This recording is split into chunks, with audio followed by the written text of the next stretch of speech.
Krieger, and this is my natural hair color. Thank you. Ginger since birth, and something I've learned in my 30-something years of being a redhead is it's not the same thing as being white. We're really this ethnically diverse crowd. So like I would never get up here and try to claim that I understand the black experience. No, not whatsoever. But I have had a Karen ask to touch my hair. At least she asked. I've never been discriminated against based on the color of my skin. But, I always know what it's like to stand out in a crowd full of white people. Yeah, no, if there's a murder here tonight, I might still get away with it. Shit, bro. And I'm not statistically more likely to be the victim of sexual violence, but I know what it's like to be a category on Pornhub.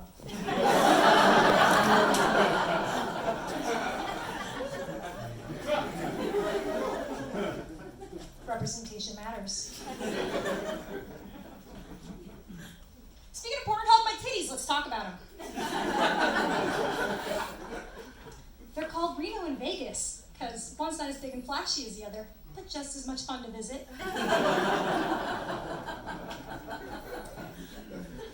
I thought boobs were like a woman's birthright. I thought it was something that, everyone of the female gender was supposed to just get. And, high school came around and all my friends were blossoming and I kind of was feeling left behind, right? I was asking my mom, Mom, when do my boobs come in? Well, maybe wait till you're older, sometimes people are late bloomers. Well, later came and went and they didn't show up. I was like, Mom, titties, where are they? You told me I was gonna get titties. She said, well, to be honest, I didn't really get them until I was pregnant. I'm like, well, that's a lot of commitment. It kind of started to feel like everybody else got their boobs on Amazon and I got mine off a Wish. Took longer to arrive than expected. Didn't look like the picture. A little irregular.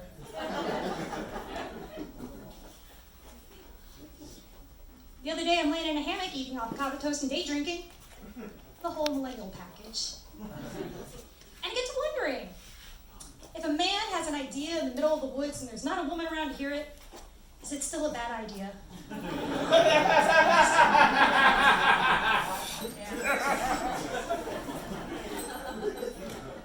You can't tell by that joke, I'm a married person. Yeah, been married for 6 years. I share your enthusiasm. No, don't get me wrong, guys. Life is hard, get a buddy. Marriage is cool, it doesn't work for everybody, but still, there's long-term partnerships are of value. I love my husband, he's been so supportive of this whole comedy thing, but not my first choice for roommate. Wish I would have thought that one out. Thinking about getting a tiny house in the backyard. Just don't get me okay, so opposites attract, right? What are you gonna do? So we compromise. We've kind of gotten along, we're pretty different. We're still kind of the same, but so he's an extrovert. He likes big social things. He's kind of he likes to get out and about, right? I'm an introvert. This is already too much socialization. Actually, I think that's why I like doing comedy, because I get up here, I talk about myself the whole time. I learn very little about you. He likes to play video games, action movies, lots of, violence, and I'm more into astrology and tarot. Shocked. I know, I get it. Yeah. So I'm a Pisces, so it's kind of, are you just surprised by that? It's actually, Cancer, Moon, and Rising. Anyway,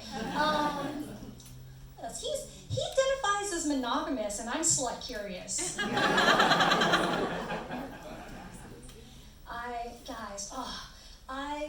I wish I could live the free love lifestyle. There's just too much negative stigma attached to being a sex-positive female. It's hard out here for a hoe.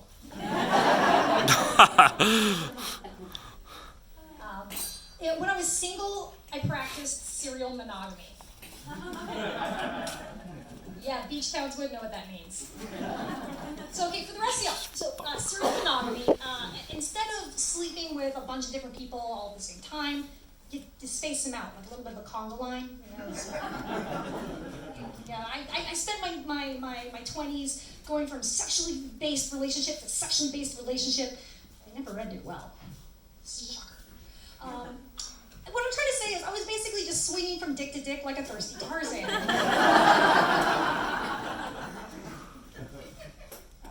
Didn't help that I have terrible taste in men. I have a type. That type is high-functioning spectrum disorder. Yeah.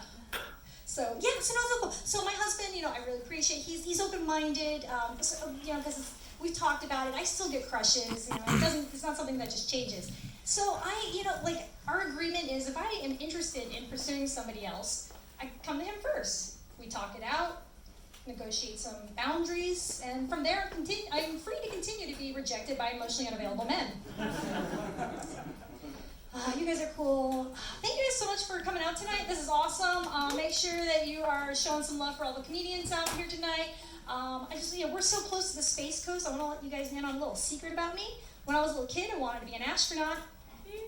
Yeah, it turns out you gotta be good at math, and I'm more of a shapes and colors kind of gal. Yeah. But, I haven't given up on my dream. I think I can still make it, I'm trying to be the first comedian in space. Yeah. Ricky Gervais actually, he was given the opportunity, and he said no, because of some stupid high pompous reason. And I was like, okay, cool, it's fine. He doesn't want it, I will take it. What's the line of succession? Like him, Amy Schumer, me? Yeah. And you know what? I know I'm qualified because my jokes are a lot like a rocket ship. Fast and hard to land.